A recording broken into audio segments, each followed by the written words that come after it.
को powered by Vimal. Vimal बोलो जुबा केसरी. आता संपूर्ण महाराष्ट्रभर गाजणारा मुद्दा म्हणजे आहे तो पोलीस भरती प्रक्रिया. यामध्ये मुलांना शारीरिक कष्ट हे खूप असतं, परंतु या पोलीस भरतीच्या कष्ट करणाऱ्या विद्यार्थ्यांकडून पोलीस भरती प्रक्रिया ही लांबवण्याची मागणी होते. आपण सध्या करमाळा तालुक्यातील महाराष्ट्र करिअर अकॅडमी या ठिकाणी आलो आहोत. या ठिकाणी जी मुलं सराव करत आहेत ती मुलं आपल्याबरोबर आहेत. त्यांचे पाहू शकतो की आपण त्यांच्यामध्ये हॉल तिकीट आहेत. अगदी दुसऱ्या दिवशी देखील लगेच त्यांना ग्राउंड आहे. तर ते विद्यार्थ्यांची नेमकी काय मागणी ते विद्यार्थ्यांकडून जाऊया. काय सांगाल, काय तुमची मागणी असणार आहे? सर, मी आंबीचा आहे, प्रॉपर धाराशिव जिल्ह्यातला आहे. तर मी कुंभेज फाटा महाराष्ट्र करमाळा तालुक्यात इथं आलो आहे शिकवायला अकॅडमीमध्ये ट्रेनिंग सेंटरला. तर विषय काय आहे, तर माझं 20 तारखेला पुणे लोहमार्ग इथं ग्राउंड पडलं आहे. तर लगेच 21 तारखेला सोलापूरचं ड्रायव्हरचं पडलं आहे. तर विषय असा होतो की इतका प्रवास करायचा, इकडं 1600 मारायचे, इकडं 1600 मारायचे, पुन्हा एक गट नंबर 8चं पडलं आहे पुन्हा अजून ग्राउंड. मग हे काढलं करता एकाच दिवशी हे तारखा पडल्यात.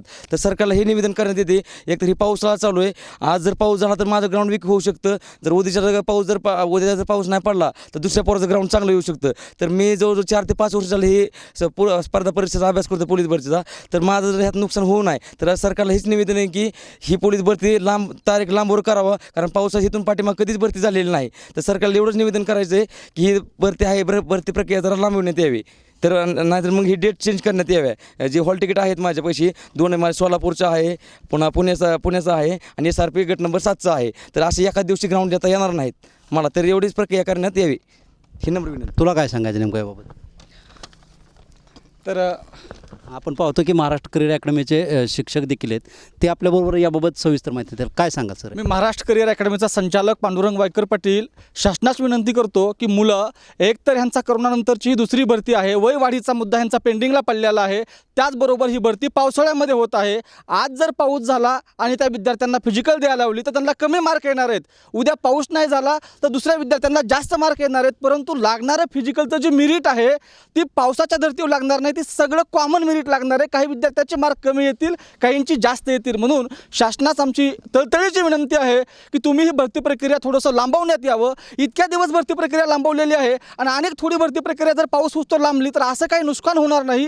किंवा हा दुसरा जो पर्याय आहे, पोलीस घटकाचं फिजिकल अगोदर घ्यावं, पावसाच्या नियोजनप्रमाणे फिजिकल घ्यावं, जेणेकरून गरिबाच्या विद्यार्थ्याचं 4-4, 5-5 वर्ष विद्यार्थ्यांनी जो अभ्यास केलेला आहे त्याचं नुकसान होऊ नाही ह्याची गृह मंत्रालयाने काळजी घ्यावी अशी आमच्याकडून विनंती करण्यात येत आहे. सर, विद्यार्थी भरतीपूर्वी अतिशय दिवस रात्र कष्ट करतात. हो. नेमकं त्याबाबत काय माहिती देताल? रनिंग असेल, काय असेल त्याबाबत? आज विद्यार्थी खेडोपाडी वाड्यावरचा तांड्यावरचा विद्यार्थी सकाळच्या पारी 5 वाजल्यापासून रनिंग करत असतो. त्याची एकच आशा असते की मला ह्या वर्दीवर जायचं आहे, ह्या वर्दीच्या एक्झाम पास व्हायचं आहे आणि देशाची ह्या राज्याची सेवा करायची आहे. आणि ह्या विद्यार्थ्याची जर तुम्ही संधी हिसकावून घेतली, एका विद्यार्थ्याचं माझ्या रायगडला ग्राउंड आलेलं आहे 22 तारखेला आणि दुसऱ्या विद्यार्थ्याचं जे आहे ती लगेच त्याच विद्यार्थ्याचं सोलापूरला ग्राउंड आहे. ही काही मशीन नाही, हे त्या ठिकाणी त्यांनी कष्ट केलेले. 1601 दिवस मारल्यानंतर त्या विद्यार्थ्याला कमीत कमी 2 दिवस विश्रांती पाहिजे रिकवर होण्यासाठी. त्याला प्रवास करायचा आहे आणि इतकं मोठं अंतर त्याला पार करून त्याला त्या शारीरिक क्षमता त्या ग्राउंडला दाखवता येणार नाही.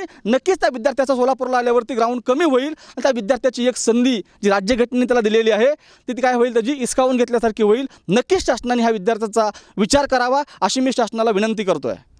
नक्कीच आपण पाहतो की हे विद्यार्थी होते, तसेच महाराष्ट्र करिअर अकॅडमीचे सर पाटील सर देखील होते. या विद्यार्थी व जे अकॅडमी आहे त्यांच्या माध्यमातून ही पोलीस भरती प्रक्रिया जी आहे ती थोडीशी लांबवण्यात यावी व पाऊस काळामध्ये ती प्रक्रिया कशा पद्धतीने लांबवता येईल याचा विचार शासनाने करावा अशी मागणी या विद्यार्थ्यांकडून व करिअर अकॅडमीकडून होते. कॅमेरामन हर्षवर्धन गाडेसह चित्रकुमार मोठे, TV9 मराठी, करमाळा. को पावर्ड बाय विमल. विमल बोलो जुबा केसरी.